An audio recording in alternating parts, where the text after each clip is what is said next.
మహాగణాధిపతయే నమః. ఓం గురుభ్యో నమః. ఓం శ్రీమాత్రే నమః. పరమేశ్వర స్వరూపమైనటువంటి జ్యోతిష, వాస్తు మరియు ఇతర అనేకమైనటువంటి శాస్త్రములను మనకు అందించినటువంటి మహర్షులకి నమస్కారం. హయగ్రీవ హయగ్రీవ హయగ్రీవేతి యో వదేత్ తస్య నిస్సరతే వాణి జన్హుకన్యా ప్రవాహవత్. అరుణాం కరుణాతరంగితాక్షీం ధృతపాశాంకుశపుష్పబాణ చాపాం అనిమాదిభిరావృతాం మయూకైః అహమిత్యేవ విభావయే భవానీం. శ్రీమాత్రే నమః.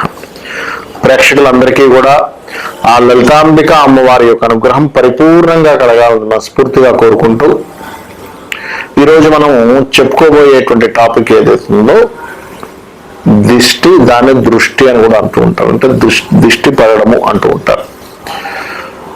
అది చాలా మందికి దీంట్లో కన్ఫ్యూజన్, అనుమానం ఉందో లేదో, అసలు ఉంటే ఇలా నిజంగానే పనిచేస్తుందా, ఇలాంటివన్నీ తర్కించడం కానీ ఉండాలి. ప్రతి మనిషిలో కూడా ప్రశ్నించేటువంటి గుణము ఉండాలి, తర్కించేటువంటి తత్వము ఉండాలి, నిజానిజాలు తెలుసుకోవాలి.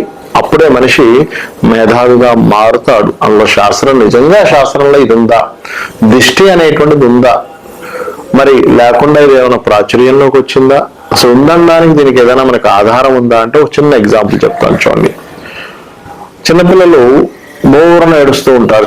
బయటికి తీసుకెళ్ళినప్పుడు ఇంటికి రాగానే అందరూ ఏడుస్తారని నేను చెప్పిన 90% ఆఫ్ పిల్లలకి జరుగుతూ ఉంటుంది. సాయంత్రం అప్పుడవి తీసుకెళ్ళినప్పుడు అది చూడండి. మనం అందుకే సాయంత్రం మనకి ఎప్పుడైతే చీకటి పడుతుందో అందుకే పిల్లల్ని బయటకు తీసుకెళ్ళకండి. ఒకవేళ అత్యవసరమై ఏ హాస్పిటల్కి ఎక్కడికో తీసుకెళ్ళవలసి వస్తే మొత్తం కవర్ చేసుకొని తీసుకెళ్ళండి అంటారు. అలా కాకుండా కవర్ చేసుకొని తీసుకెళ్లకుండా నార్మల్గా విచ్చలవిడిగా తీసుకెళ్ళినప్పుడు 10 మంది చూసినప్పుడు ఇంటికి రాగానే తిక్కగా ప్రవర్తిస్తూ ఉంటారు. అలాంటి సమయంలో మీ అందరికీ గుర్తుంటుంది, నానమ్మలు, అమ్మమ్మలు లేదా తల్లికి కూడా ఆ విధి విధానం తెలిస్తే దిష్టి తీసేయగానే మరి అప్పటి వరకు బోరను ఏడుస్తున్నటువంటి ఆ పాప కావచ్చు, బాబు కావచ్చు, ఒక్కసారిగా కామ్ డౌన్ అవుతారు. అంటే తగ్గించుకుంటారు. వాళ్ళ ఏడుపు కానీ, వాళ్ళు దుఃఖపడుతున్న విధానం కానీ అర్థం కాని ఒక స్థితిలో ఉన్నటువంటి పిల్లలు కూల్ అవ్వడం జరుగుతుంటుంది. ఎందుకు అవుతుంది అది అంటే ఆ నెగటివ్ ఎనర్జీ అది ఎలా ఏర్పడుతుంది, మనకి చుట్టూ ఆరా అనేటువంటిది ఉంటుంది. ఆ ఆరా అని సంబంధంతో ఈ దృష్టి అనేటువంటిది పడుతూ ఉంటుంది. అంటే మీకు ఇక్కడ సందేహం కలిగి అదేంటండి, పడుతుందా, నిజంగానే ఒక కంట్రోల్ చేసేటువంటిది ఉంటుందా అంటే చిన్న ఎగ్జాంపుల్, మ్యాగ్నెట్ ఉంది మన దగ్గర. మ్యాగ్నెట్ ఎక్కడో పలానా కొంత దూరంలో ఉన్నటువంటి ఒక ఇనప వస్తువుని కదపగలుగుతుంది కదా, దాని పక్క నుంచి తీసేవాడు మూవ్ అవుతుంది కదా. అంటే ఏంటి, మన కంటికి కనబడకుండా ఒక్కొక్క దానికి ఒక్కొక్క ఎనర్జీ ఉంది. ఇప్పుడు అంతదా కింద మనం ఫోన్ మాట్లాడుకుంటున్నాము, ఎక్కడో ఉన్న వ్యక్తితో మనం తరంగాలు గాలిలో నుంచి వచ్చి మన ఫోన్ నుంచి టవర్ నుంచి సిగ్నల్కి, మన శాటిలైట్ నుంచి మళ్ళీ టవర్కి, ఆ వ్యక్తి దగ్గరికి ఎలా ప్రయాణం చేస్తున్నాయి అంటే గాలిలో ప్రయాణం చేసేటువంటి తరంగాలు ఉన్నాయి, గాలిని పట్టేటువంటి శక్తి ఉంది. దీన్నే మనకి సుందరాకాండలో కూడా హనుమంతుల వారు సముద్రం మీద లంకకి ప్రయాణం చేసేటప్పుడు తన నీడను పట్టి ఆపేటువంటి ఒక శక్తి ఉంటుంది. మీరు చూసే ఉంటారు. ఆ సుందరాకాండ చదివిన వాళ్ళందరికీ కూడా ఆ యొక్క అనుభవం తెలుస్తుంది. అంటే ఏమిటి, మనిషిని డైరెక్ట్ గా ముట్టుకోకుండా పట్టేటువంటిది, కంట్రోల్ చేసేటువంటిది ఒక శక్తి ఉంది. మరి శక్తి ఉంది, సరే ఓకే, దీనివల్ల ఏమవుతుంటుంది అంటే మనం వింటూ ఉంటాం, ఏమోనండి నాకు మొత్తం దిష్టి తగులుతుందో, షాపు మొత్తం దిష్టి తగులుందో తెలియట్లేదు, లేదా మాకు దిష్టి ఏమైనా తగులుతుందో తెలియట్లేదు, మాకు నెగటివ్ ఎఫెక్ట్ ఏమైనా అవుతుందేమో తెలియట్లేదు. మరి దీనికి ఏం చేసుకోవాలి? ఎందుకంటే చుట్టూ ఉన్నటువంటి, మీరు ఎదుగుతుంటే చుట్టూ ఉన్నటువంటి కొంతమంది మీరంటే పడనటువంటి వారు మాటికి మీ వైపు చూడడం కానీ మీ ఇంటికి రావడం వల్ల కూడా కొంతవరకు మీకు ఎఫెక్ట్ అనేది పడుతూ ఉంటుంది. మరి దీని నుంచి బయటపడడం ఎలాగా, ఒక్కొక్క రాశి నుంచి ఎలా తెలుసుకోవాలనేటువంటి నేను మీకు ఇప్పుడు చెప్తాను. కన్యాలగ్నము, కన్యారాశి. కన్యారాశి ఆర్ కన్యాలగ్నం వరకు, కన్యా అంటే మేనేజ్ చేసేటువంటి లక్షణాలు పూర్తిగా ఉన్నటువంటి లగ్నం ఇది.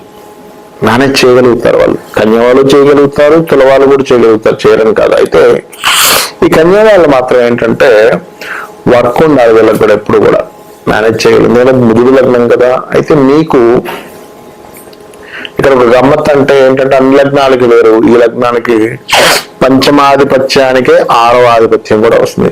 5th and 6th లాట్ ఒక్కడే అవుతారు ఇక్కడ. అందుకని మరి ఏం చేయాలండి ఇక్కడ మీరు పరిహారం ఏంటి? నేను ఎంతో కష్టపడుతున్నా, ఎంతో ఎదుగుతున్నా, చుట్టుపక్కల వాళ్ళ యొక్క ఏడుపులు ఎక్కువైపోయాయి. మేము కష్టపడి ఎదుగుతున్నాము, చుట్టుపక్కల వాడు నేను ఫ్రీగా తెచ్చుకున్నట్టుగా ఫ్రీగా ఫీల్ అవుతున్నారు. ఏమిటి దీనికి పరిస్థితి అంటే ఒకటే గుర్తుపెట్టుకోండి, మీరు చేయాల్సినటువంటిది ఓం నమో వెంకటేశాయ ఈ నామస్మరణ చేయండి. ఓం నమో వెంకటేశాయ. అలాగే కాలభైరవ అష్టకం కూడా మీకు చాలా చక్కగా పనిచేస్తుంది. కాలభైరవ అష్టకం. ఇక ఈ రెండింటినీ చేస్తూ మీరు ప్రత్యేకంగా గోవులకి, అందులో ముఖ్యంగా ఎర్ర గోవు, దేశీవాళి ఎర్ర గోవు దొరకకపోతే వేరే గోవు చూసుకోండి, తప్పేం లేదు. గోవులకి క్యారెట్స్ ఉంటాయి, సన్నగా తురిగినటువంటి క్యారెట్స్ తినిపించండి. ఇదంతా ఏంటంటే మీ జాతక చక్రంలో ఉన్నటువంటి కొన్ని కాంబినేషన్ యాక్టివేట్ చేస్తుంది. అంటే మంచి కాంబినేషన్స్ యాక్టివేట్ చేస్తుంది, నెగటివ్ కాంబినేషన్స్ ఏవైతే ఉన్నాయో వాటిని డీయాక్టివేట్ చేస్తుంది మీరు ఈ గోసేవ చేయడం వల్ల. అది పెద్ద ఖర్చు కాదు, మీరు ఇక్కడ 100 లక్షలు కోట్లు కూడా ఏం ఖర్చు పెట్టట్లేదు. జస్ట్ ఒక it's cost of 20 rupees, 10 rupees 20 రూపీస్లో 4 క్యారెట్లు వస్తాయి. లేదా మనం ఒక కిలో క్యారెట్లు తీసుకున్నాం 40-50 రూపాయలు, అంతకంటే ఎక్కువ అవ్వదు కదా. ఒక గోసేవ చేయడం వల్ల మనకు శాస్త్రాలు, వేదాలన్నీ చెప్తుంది ఏంటంటే ఎన్నో జన్మలు చేసిన పుణ్యం వస్తుంది, ఒక జీవికి ఫుడ్ పెట్టడం జరుగుతుంది. కాబట్టి అది చేయండి, క్యారెట్స్ తినిపించండి. అలాగే దీంతో పాటు మరొకటి ఏమిటంటే ఇక్కడ మీరు సూర్యోదయానికి ముందే నిద్ర లేచి సూర్యుడికి సంబంధించినటువంటి ఏవైనా స్తోత్రాలను ధ్యానం చేయండి. ఇది గుర్తుపెట్టుకోండి. అలాగే మరొకటి ఏంటంటే ఇక్కడ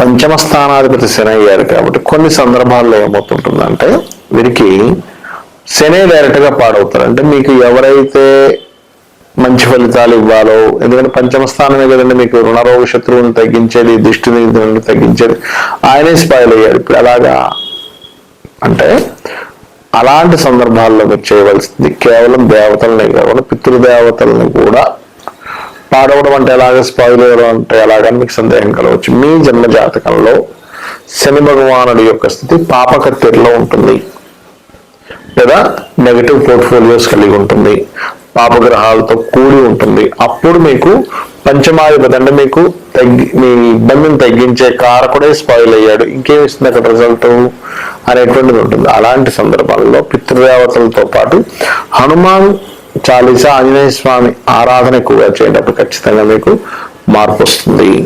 అయితే ఇక్కడ కొంతమంది అడుగుతూ ఉన్నారు నన్ను, ఈ దృష్టి వల్ల వచ్చే నష్టాలు ఏమిటండి అని చెప్తాను చూడండి. చిన్నపిల్లలకైతే వాళ్ళకి తెలియకుండానే చాలా అనీజీగా ఉంటారు, అందుకే ఏడుస్తూ ఉంటారు. వాళ్ళు వ్యక్తపరిచేటువంటి భాష ఒకటే ఏడుపు, అంతే. ఆ ఏడుపుని చూసి ఎందుకు ఏడుస్తున్నారు అని మనం వాళ్ళని ఊరుకోబెట్టడం, మనం రకరకాల దృష్టి తీసే ప్రక్రియలు చేస్తూ ఉంటాం. మరి ఒక యుక్త వయసులో అంటే ఒక 15-16 ఏళ్ల వయసులో గనక దృష్టి తగిలితే ఏం జరుగుతుంది సర్వసాధారణంగా అని చెప్పి చూసుకున్నట్లయితే వారికి చదువు మీద కాన్సన్ట్రేషన్స్ తగ్గుతూ ఉంటాయి. రకరకాల చిన్న విషయాలకు దెబ్బలు తగిలించుకోవడం కావచ్చు, లేకపోతే ఏదో ఒక అనారోగ్య బారిన పడడం కావచ్చు జరుగుతూ ఉంటుంది. అలా కాకుండా ఇంకాస్త అంటే ఒక 25 ఏళ్ల వయసు, ఆ వయసులో గనక మీకు మీ యొక్క పంచమ స్థానం పాడి, ఇక్కడ మనం దృష్టి అనేటువంటిది షష్టమము, అష్టమము, తృతీయము, 12వ స్థానాలు ఎక్కువగా యాక్టివేట్ అయ్యి సూర్యుడు బలం తగ్గినప్పుడు, పంచమ స్థానం బలం తగ్గినప్పుడు జరిగేటువంటిది అని చెప్పి మన శాస్త్రాలు చెప్తుంటాయి. కాబట్టి మీకు ఇక్కడ మీరు ఒక 25 ఇయర్స్ ఆ ఏజ్ లో, ఆల్మోస్ట్ 25 to 30 ఏజ్ లో ఉన్నప్పుడు మీకు ఎక్కువగా దీని ప్రభావం అంటే నెగిటివ్ ఎనర్జీ ప్రభావం ఉన్నప్పుడు జరిగేది ఏమిటి అంటే లైఫ్ లో సెటిల్ అవ్వలేకపోతుంటారు. అంటే ఒక ఉద్యోగంలో లేదా ఒక వ్యాపారం పెట్టారు, 2 రోజులు చక్కగా సాగని చూసి అందరూ అమ్మో ఏంటి బాగా సాగుతుందనగా తగ్గిపోతూ ఉంటుంది. అలా కాదు, ఒక ఉద్యోగంలో ఒక మంచి ఉద్యోగం వచ్చిందని నలుగురు చెప్పుకోగానే మీకు కిట్టన వారు ఎవరైతే ఉంటారో అబ్బాయి ఈయనకి ఇంత మంచి ఉద్యోగం రావడమా అనేటువంటి ఒక భావన, అలాంటప్పుడు శాస్త్రం చెప్తుంది మీ పంచమాధిపతిని చేసుకోవడమే. అలాగే అంటే ఇది అందరికీ తగలని రూల్ లేదు, అర్థం చేసుకోండి. ఇది కేవలం రవి యొక్క స్థానము పంచమ స్థానం వీక్ గా ఉన్న వాళ్ళకి నేను ఇందాక చెప్పినటువంటి రూల్ ఏమిటి అంటే ఈ దశలు నడుస్తున్నప్పుడు మాత్రమే గుర్తుపెట్టుకోండి. ఇక ఒక ఏజ్ ఒక 50s లో ఉన్నటువంటి వారు అంటే ఇంచుమించుగా 40 to 50 అనుకోండి, అలాంటి వారికి ఏమవుతుంది అంటే వాళ్ళు ఆస్తుల్ని కోల్పోవడం కానీ లేకపోతే ఎందుకంటే ఆ ఏజ్కి వచ్చేసరికి ఆల్మోస్ట్ 50s దగ్గరికి వచ్చేసరికి కొంత ఆస్తి కూడబెట్టుంటారు, కష్టపడి వాళ్ళు ఎంతో కష్టపడి కూడబెడతారు. కానీ చుట్టుపక్కల వాళ్ళు వాళ్ళ భావనలు ఎలా ఉంటాయంటే వీళ్ళు ఏదో ఇది చేశారులే అంటే వాళ్ళ కష్టం ఎవరికి తెలియదు. తెలివితేటలతో కష్టపడడం కావచ్చు, శ్రమించి కావచ్చు, వాళ్ళు ఏదో ఒక ఆస్తి ఇంత రాత్రి మొదలు కష్టపడితే చుట్టూ ఉండే వాళ్ళ స్థితి అలా ఉంటుంది. కాబట్టి పొరపాటును కూడా మీరు గుర్తుపెట్టుకోండి. చిన్నప్పుడు అంటే ఇవన్నీ ఎందుకు చెప్తున్నా అంటే చిన్నపిల్లలుగా ఉన్నప్పుడు ఎక్కువగా ఎక్స్పోజ్ చేయకండి పిల్లల్ని. ఒక ఏజ్ లో బాగా చదువుతున్నప్పుడు కూడా ఎక్కువగా ఎక్స్పోజ్ చేయకండి. అద్భుతంగా చదువుతున్నాడు. అందుకే చాలా మంది తల్లిదండ్రులు అంటుంటారు మా వాడు బాగా చదివేవాడండి ఎందుకు ఈ మధ్య చదవట్లేదు అంటే వారికి నెగిటివ్ ఎనర్జీ ఫామ్ అయింది. ఒక ఏజ్ వచ్చేసరికి మీరు చేసేటువంటి బిజినెస్ ప్లానింగ్స్ కానీ మీరు చేసేటువంటివి కానీ ఎక్స్పోజ్ ఎక్కువగా చేయకండి. ఎందుకంటే ఎక్స్పోజ్ ఎక్కువగా చేస్తే అది కూడా ఒక రకమైన నెగటివ్ ఎనర్జీని ఫామ్ చేస్తూ ఉంటుంది. ఒక ఏజ్ వచ్చాక 40-50 ఏళ్ళు వచ్చాక మీకుండే ఆస్తి వివరాలు ఎవరికి చెప్పకండి. కామ్గా ఉండండి, ఏదో ఉంది. ఎందుకంటే గొప్ప కొద్ది చెప్పుకుంటూ ఉంటారు, తర్వాత పతనానికి దారితీస్తుంది. ఎండింగ్స్ లో ఆల్మోస్ట్ 60s, 70s, 80s లో ముఖ్యంగా ఇక్కడిది ఆరోగ్యం మీద ఎక్కువగా ప్రభావం చూపిస్తూ ఉంటుంది. అందుకని మీకు పాతకాలం వాళ్ళు చూసినట్లయితే వాళ్ళు తినేటప్పుడు చాటుగా తినేవారు. ఎందుకు అరే ఇంత ఏజ్ వచ్చేసినది ఇంత చక్కగా తింటున్నారా అంటే అయిపోయింది అక్కడ క్లోజ్. కాబట్టి ఏంటంటే ఇవి కొంచెం పాటించాలి. ఇక్కడ ఏంటంటే మీరు అర్థం చేసుకోవాల్సినటువంటిది ఇది ఒక సైంటిఫిక్ కోణంలో ఆలోచించండి. ఇదేదో మూఢనమ్మకం అనో లేకపోతే ఇంకోటి ఏదో కాదు. శాస్త్రం ఏం చెప్పినా కూడా దానికి ఒక ఆధారం ఉంది. ఎలాగా అంటే మీరు దృష్టి తీయగానే తగ్గుతుందిగా ఒక ఆధారం.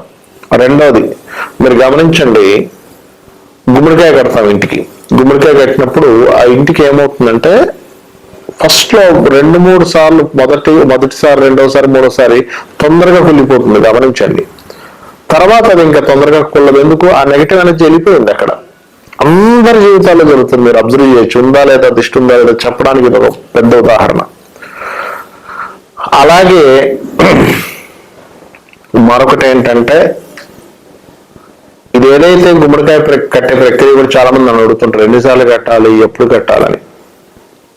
మీరు ఎప్పుడైనా గుమ్మడికాయ కట్టేటప్పుడు మీకు దగ్గరలో ఆంజనేయ స్వామి ఆలయం ఉన్నట్లయితే ముందు రోజు నైట్ అక్కడ ఉంచి గర్భాలయంలో ఉంచి తీసుకొచ్చి కట్టండి. భగవత్ సంబంధించిన ఎనర్జీ కూడా దానికి ఫామ్ అవుతుంది. సో ఈ విషయాలు తెలుసుకొని మీరు మీ యొక్క జీవితాన్ని పూర్తిగా ఎదిగేలాగా, ఎందుకంటే దీనివల్ల మనం ఎదగలేకపోతుంటాము, బాగా అర్థం చేసుకోండి. చుట్టూ ఉండే వాళ్ళ ఏడుపు వల్ల మనం ఎదగలేకపోతుంటాము. కాబట్టి వాళ్ళకి ఛాన్స్ ఇవ్వకండి.